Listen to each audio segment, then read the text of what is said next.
Hello बच्चों, very welcome to all of you at this text book super coaching platform. और आज की इस वीडियो में मैं बात करने वाला हूँ कि बिट्स पिलानी ने, जैसा कि आपको पता होगा, कि अपने पीएचडी का बुलेटिन जारी कर दिया है। जो कि हमारा सेमेस्टर होता है जनवरी से एडमिशन वाला, उसका डेट ऑफ एप्लीकेशन कब स्टार्ट होगा, एंड डेट कब होगा, ये सारी बातें उन्होंने जारी कर दी है। एप्लीकेशन फॉर्म क्या होगा, एंड मोस्ट इंपॉर्टेंटली इसमें ये बात भी है कि अगर आप विदाउट सीएसआईआर हैं, विदाउट गेट है, तब भी आप इस फॉर्म को अप्लाई कर सकते हैं। ठीक है, तो वो सारी बातें कैसे होगी आपको इस वीडियो में पता चलेगा। आपको ऑलरेडी पता होगा कि बिट्स पिलानी काफी रेपुटेड कॉलेज है। अगर आप यहाँ से पीएचडी करते हैं तो it will be very beneficial for your career. क्योंकि अगर आप देखोगे कि बिट्स पिलानी की रैंकिंग तो हमेशा इंडिया के टॉप 10 में और वर्ल्ड में भी काफी अच्छे स्तर पे इसकी रैंकिंग होती, इंजीनियरिंग को लेकर, साइंस सब्जेक्ट को लेकर, इवन ह्यूमैनिटीज को भी लेकर। ठीक है, तो हम लोग शुरू करते हैं। आप यहाँ पे देख सकते हो, यहाँ पे इन्होंने मेंशन किया है doctoral programme admission.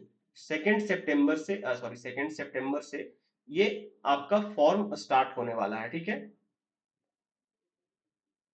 Second semester का फॉर्म आपका स्टार्ट होने वाला है, इन्होंने ये मेंशन किया। ठीक है, तो आप देख सकते हो कि ये जो फॉर्म है आपका, ये जो पीएचडी सबसे पहले किस किस सब्जेक्ट में ऑफर करता है आपका, तो आप देख सकते हैं कि ये पीएचडी आपको काफी ज्यादा सब्जेक्ट में ऑफर करता है। और बीच पिलानी का कैंपस अदर अदर जगह भी है।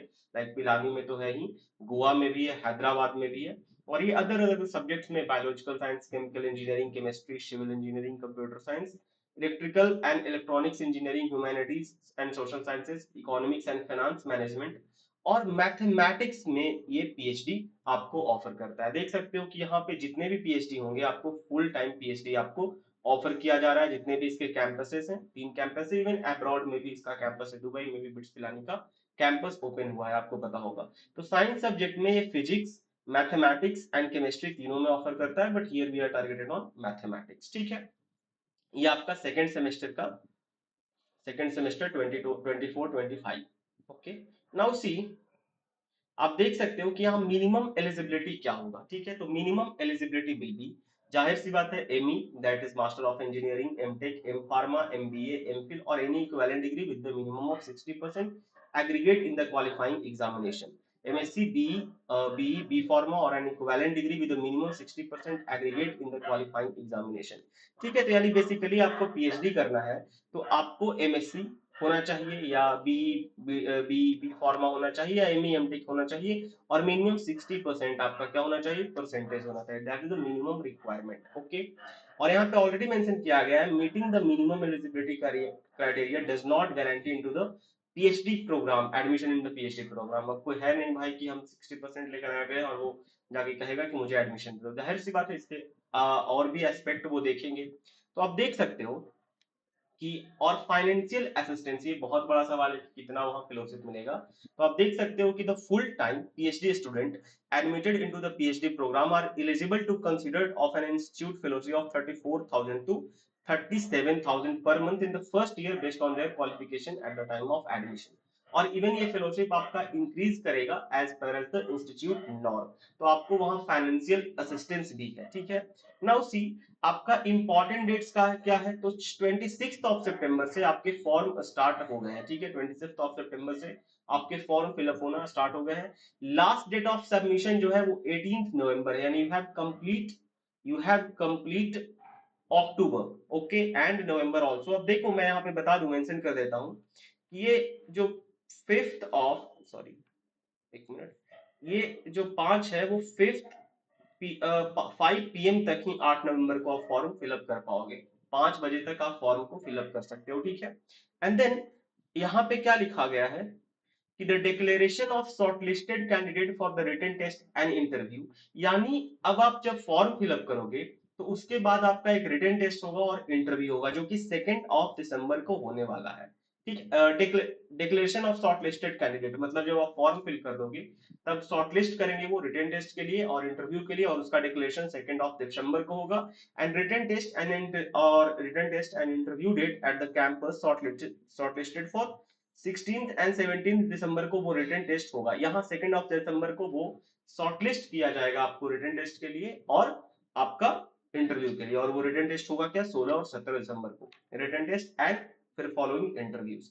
अनाउंसमेंट ऑफ एडमिशन ऑफर 23 दिसंबर को, कि आप क्वालिफाई किए हो या नहीं, मतलब एडमिशन के लिए आप ऑफर आएगा वो 23 ऑफ दिसंबर को आएगा। फिर आपका फी पेमेंट वगैरह वगैरह होगा, और जो कोर्सेज होंगे वो 6 या 10 जनवरी को स्टार्ट हो जाएगा आपका, ठीक है। Beginning of class work 7 January, orientation 6 to 10 जनवरी, ठीक है। यानी इंपॉर्टेंट डेट हमारे पास क्या है कि अगर फॉर्म भरने का डेट अगर हम लोग देखेंगे तो ये दो इंपॉर्टेंट डेट्स हैं, कि ये और ये। एंड द शॉर्टलिस्टेड, की आप इंटरव्यू या जो भी आपका रिटन टेस्ट है उसके लिए आप शॉर्टलिस्ट कब किए जाते हो, तो शॉर्टलिस्ट किए जाते हो आप 2 दिसंबर को। आपका पेपर कब होने वाला है, इंटरव्यू 16 से 17 को, एंड उसका रिजल्ट कब आने वाला है, 23 दिसंबर को। ओके, तो ये आपका टाइम लाइन है, ठीक है। नाउ ये फॉर्म भरने का फी कितना है, तो 2600 है, जो कि नॉन रिफंडेबल फी है। और आप पेमेंट ऑनलाइन कर सकते हैं, like credit card, debit card, net banking, UPI, किसी के थ्रू भी आप पेमेंट कर सकते हैं बाय यूजिंग पेटीएम और पेयू मनी, ठीक है। Now see the question is कि रिटन टेस्ट का डिटेल। अब यहाँ पे ये ध्यान से देखना, सबसे पहले यहाँ पे रिटन टेस्ट का डिटेल है। यहाँ पे देखो, मैं एक और बात बता देता हूँ कि यहाँ पे क्लियरली मेंशन है, candidates with MPhil, ME, MTech और with a national level fellowship like CSIR, NET, JRF, DBT, JRF, UGC, NET, JRF are exempted from written test above। यानी अगर आप बच्चों में से किसी के पास भी CSIR का या गेट का या CSIR का, DBT, JRF, UGC, NET, JRF, ये सारी की चीज अवेलेबल है, ये आपके पास है, तो आपको ये रिटन टेस्ट देने की जरूरत नहीं है। नाउ यहाँ पे उन बच्चों के लिए बेनिफिशियल है जो, चलो ये जो अभी पेपर हुआ था CSIR वाला, वो क्वालिफाई नहीं कर पाया है, उनके पास एक चांस है कि विदाउट CSIR, विदाउट गेट वो इसमें अप्लाई कर सकते हैं। हाँ, यहाँ पे रिटन टेस्ट होगा, ठीक है। रिटन टेस्ट, टेस्ट 1, टेस्ट 2, दो टेस्ट होंगे। टेस्ट 1 में आप देख सकते हो 30 मल्टीपल क्वेश्चन होंगे जो जनरल एंड फाउंडेशन लेवल के होंगे, और टेस्ट 2 जो होगा वो subject based and consist of 70 multiple choice question covering all the prescribed syllabus of the relevance of the candidate as given on page number 9, ठीक है। वो सिलेबस आप ऑनलाइन साइट पे जाके देख लोगे, जो CSIR का सिलेबस है वही है। यानी टेस्ट 1, और टेस्ट 1 में आपका फाउंडेशन होगा, जनरल अवेयरनेस का होगा test, and test 2 will be on subject basis, like mathematics का तो वो मैथमेटिक्स का टेस्ट होगा, फिजिक्स का तो वो फिजिक्स का टेस्ट होगा, ठीक है।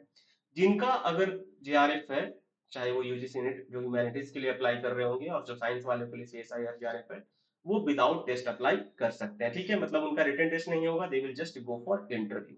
हाँ, अब अगर जिनका टेस्ट हुआ है, या फिर अब जो बच्चे लाइक JRF है, तो उनका डायरेक्टली क्या होगा, based on their test result there may be shortlisting of the candidates for interview. There may be mention किया है, मे बी अगर आपका टेस्ट परफॉर्मेंस बहुत बेहतर हुआ तो विदाउट इंटरव्यू आपको सिलेक्ट कर लिया जाएगा, या फिर आपका इंटरव्यू भी हो सकता है। There may be, there must भी नहीं है कि इंटरव्यू होगा, फॉलोइंग इंटरव्यू होगा ऐसा नहीं लिखा, यहाँ मेंशन किया गया देयर मे बी।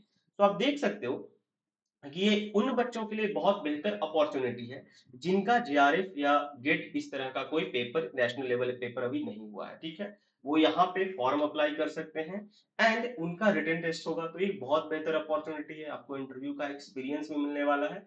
और बिट्स पिलानी, आप अगर IIT से कर रहे हैं, ठीक है, तो BITS Pilani is comparable to IIT, some better, some sense in better than IIT, मतलब एकदम उसी लेवल के कॉलेज से है, तो आपका बहुत ही बेहतर इंस्टीट्यूट से आपका PhD निकलेगा। और ये आपके पोस्ट डॉक फॉरेन जाने में, या किसी अच्छे इंस्टीट्यूट में, रिप्यूटेड इंस्टीट्यूट में, लाइक IITs, NITs या बिट्स पिलानी को ही मान लो, इन सब जगह प्रोफेसर बनने में काफी मदद करेगा आपको। तो डेफिनेटली जो भी बच्चे PhD एस्पायर करना चाहते हैं वो जरूर इस फॉर्म को फिलअप करें, ठीक है। और हम लोग मिलते हैं इसके नेक्स्ट वीडियो में, इंफॉर्मेटिव वीडियो में। Bye bye, take care.